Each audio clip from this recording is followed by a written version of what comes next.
নিউজিল্যান্ডের বিপক্ষে ওয়ানডে সিরিজের শেষ ম্যাচটা শেষ পর্যন্ত সিরিজ জয়ের পাশাপাশি মনে থাকবে একটা ছোট কিন্তু অস্বস্তিকর ঘটনার জন্য। দুর্দান্ত ফর্মে থাকা নাহিদ রানার ইনজুরি। ঘটনাটা খুব সাধারণ, ফিল্ডিং করতে গিয়ে ডাইভ, বল থামানোর চেষ্টা, আর সেখানেই বাউন্ডারির পাশে থাকা পিভিসি ম্যাট বিজ্ঞাপনের এক্সপোজড পেরেকে লেগে যায় তার হাত। ইনজুরিটা সামান্য হলেও চিন্তার জায়গা হচ্ছে যদি স্লাইডটা একটু ভিন্ন কোণে হতো তাহলে কাটা আরও গভীর হতে পারত। ম্যাচের বাইরেও দীর্ঘ সময়ের সমস্যা তৈরি হতে পারত।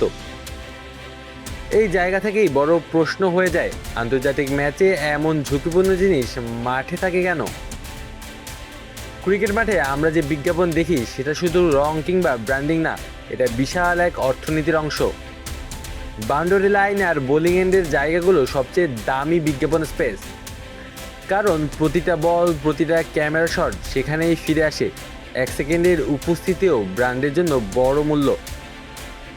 আগের এই বিজ্ঞাপন হতো পেন দিয়ে, ম্যাচে সরাসরি রং করে দেওয়া হতো।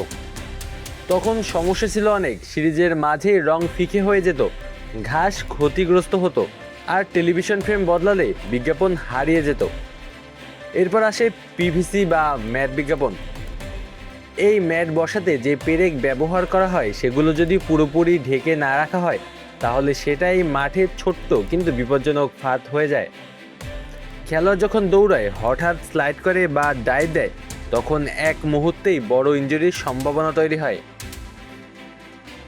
নাহিদ রানার ঘটনাটা ঠিক সেই জায়গাটাকেই চোখে আঙ্গুল দিয়ে দেখিয়ে দিয়েছে। এখন প্রশ্ন হলো, সমাধান কি? আসলে সমাধান একটাই না, বরং কয়েকটি ধাপে চিন্তা করতে হবে। প্রথম এবং সবচেয়ে গুরুত্বপূর্ণ পরিবর্তন হতে পারে পুরোপুরি ভার্চুয়াল বিজ্ঞাপন সিস্টেমে যাওয়া। অনেক দেশ ইতিমধ্যেই এটা শুরু করেছে। ক্যামেরা ফিডের ওপর সফটওয়্যার দিয়ে বিজ্ঞাপন বসানো হয়, যেটা মাঠে বাস্তবে থাকে না। এতে খেলোয়াড়দের জন্য কোনো শারীরিক ঝুঁকি থাকে না, আবার ব্র্যান্ডের জন্য অসংখ্য সুযোগ তৈরি হয়। একই মাঠে আলাদা আলাদা ওভারে আলাদা বিজ্ঞাপন দেখানো সম্ভব, এমনকি বিভিন্ন দেশের সম্প্রচারেও আলাদা ব্র্যান্ডিং দেওয়া যায়। দ্বিতীয়ত, এলইডি বাউন্ডারি বোর্ড আরও বিস্তৃতভাবে ব্যবহার করা দরকার। এটা শুধু বিজ্ঞাপন দেখায় না, বরং পুরো বাউন্ডারি এলাকাকে নিরাপদ রাখে, কারণ সেখানে কোনো হার্ড ফিক্সিংয়ের প্রয়োজন পড়ে না। তৃতীয়ত, যদি কোথাও ফিজিক্যাল ম্যাট ব্যবহার করতেই হয় তাহলে সেফটি স্ট্যান্ডার্ড কঠোরভাবে বাধ্যতামূলক করা উচিত। শুধু পেরেক ঢেকে রাখা না, বরং পুরো বাউন্ডারি জন্য সফট কাভারিং, ডাবল প্যাডিং এবং ম্যাচ শুরুর আগে আলাদা সেফটি ইন্সপেকশন থাকা দরকার। মাঠে থাকা প্রতিটি কাঠামো খেলোয়াড়ের শরীরের সঙ্গে সরাসরি সম্পর্কিত।